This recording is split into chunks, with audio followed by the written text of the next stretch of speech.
உட்காருங்கன்னு சொல்றேன். இப்பதான் சொன்ன மரபு என்ன? உட்காருங்க. பேரை நிக்கிறது உட்காருங்க. உட்காருங்க. உட்காருங்க. உங்களுக்கு வாய் படிப்பேன். நீங்க அமைதியா உட்காருங்க. வாய் படி. இப்ப நீங்க சொல்லாதீங்க என்ன இப்பவே என்று சொல்லி கட்டாயப்படுத்த உரிமை இல்லை. நான் அழிப்பேன். உரிய நேரத்தில் அழிப்பு. உட்காருங்க. நீங்க வெளியே போய் பேசுங்க. எனக்கு ஒன்னும் ஆட்சி வெளியில என்ன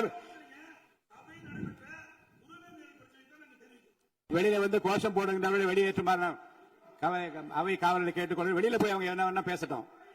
வளாகத்துக்குள்ள எனக்கு குரல் கொடுக்க கூடாது. தயவுசெய்து வெளியே போக சொல்லுங்க. வெளியே அனுப்புமாறு கேட்டுக்கொள்கிறேன். போங்க.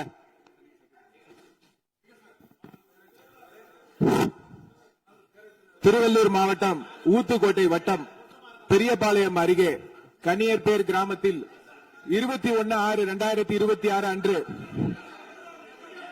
Peter and Paul sea food exports private limited registration நீங்க படிங்க என்ற தனியார் கடல் உணவுகளை பதப்படுத்தும் தனியார் தொழிற்சாலையில் ஐஸ் பிளாக்ஸ் ஜெனரேட்டருக்கு செல்லும் பைப்லைன் வாழ்வில் எதிர்பாராத விதமாக ஏற்பட்ட விபத்தின் காரணமாக உறுப்பினர்கள் அமருங்கள்.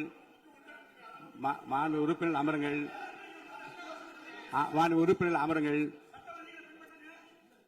நானா நீங்கள் சொல்ல விரும்புகிற கருத்துக்களை இன்றைக்கு ஏறத்தாழ 11 பேர் பேச இருக்கின்றார்கள். நீங்கள் என்ன சொல்ல விரும்புகிற கருத்து இருங்க. அமைச்சர் இப்போது 110 விதியின் கீழ் விளக்கம் அளிப்பார்.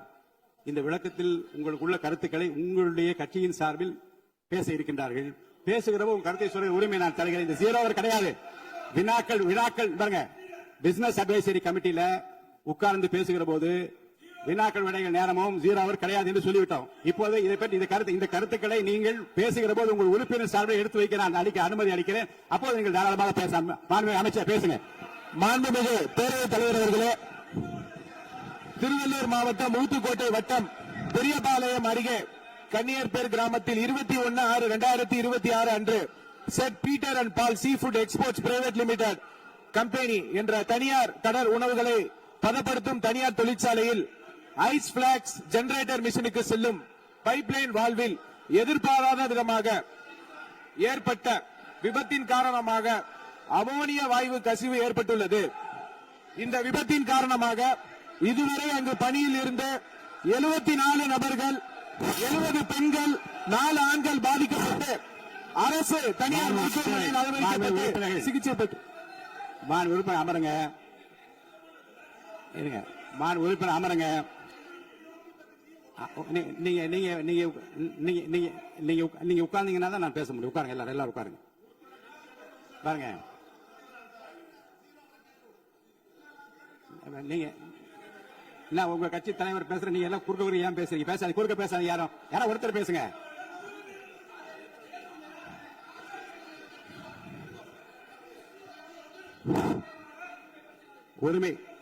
உரிமை மீறல் பிரச்சனை இருங்க.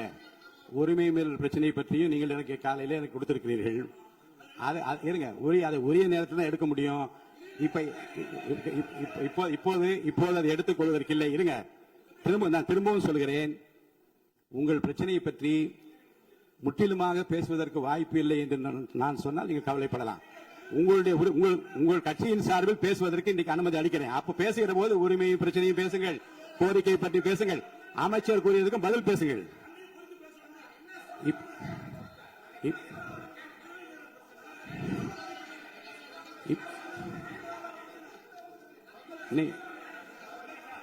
இப்போது 110 விதியின் கீழ் அமைச்சர் இருங்க. 110 விதியின் கீழ் 110 விதியின் கீழ் வேறு பிரச்சனை குறித்து அவர் பேசுகிறாரு. நீங்க அதை கேட்டுவிட்டு உங்க பிரச்சனை பற்றி நான் பதில் சொல்ல. அது வரைக்கும் அமைதியாக உட்காருங்க.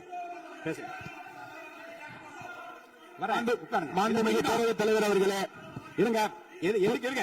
இல்லங்க இல்லங்க பாருங்க. சபை விதிகள் உட்பட்டு தான் நடக்கிறேன். தயவுசெய்து சொல்றேன். முன்னாடி அப்படி நடந்தது. பாருங்க, உரிமை பிரச்சனை பாருங்க. உரிமை பிரச்சனை. நீங்க பதிலுக்கு பதில் பேசினா என்னால பதில் சொல்ல முடியாது. கொஞ்சம் அமைதியா கேளுங்க.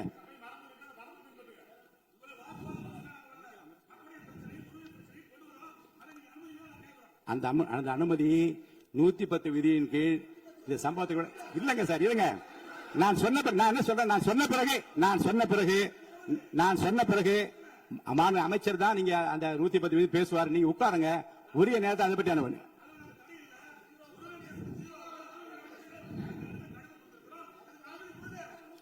நூத்தி 10 விதியின் கீழ் மாண்பு அமைச்சர் விளக்கத்தை அளித்த பிறகு நீங்க பேசுங்க.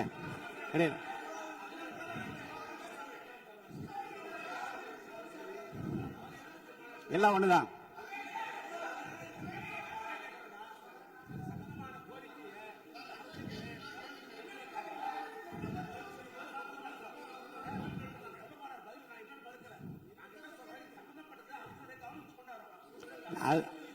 அதற்கு அதாங்க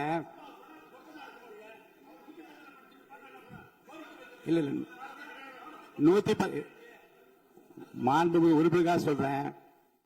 110 விதியின் கீழ் மாண்புமிகு அமைச்சர் பேசிய பிறகு விவாதம் இல்லை. இருங்க, பேசி முடிச்சார். பேசி முடிச்சார். இருங்க, நான் இப்போ பாருங்க, உங்களுக்கென்று உங்களுடைய கட்சியினுடைய உறுப்பினர் பேசுகிற போது இதே பிரச்சனை கொஞ்சம் கலந்து பேசுங்க. நீங்க அப்பவும் சொல்லுங்க. நீங்க உரிமை ஒரு மேகதாது பிரச்சனை இருங்க சொல்லி முடிச்சிடுறேன். மேகதாது பிரச்சனை பற்றி உரிமை மீறல் கொடுத்திருக்கிற அந்த விவாதத்தை நீங்கள் உங்களுக்கென்று பேச இருக்கின்ற உறுப்பினர் பேசுகிற போது நீங்க அந்த பிரச்சனையை சொல்லலாம். அதற்குரிய பதில் நான் சொல்றேன். அது உரிமை பிரச்சனையாக ஏற்றுக்கொள்ள முடியாத மாண்புமிகு அமைச்சர், நீங்க பதில் சொல்லுங்க.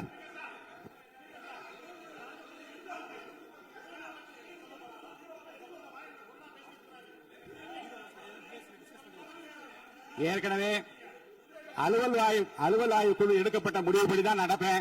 அலுவல் ஆய்வு குழுவுக்கு மீறி நடக்க முடியாது. தயவுசெய்து அமருங்கள்.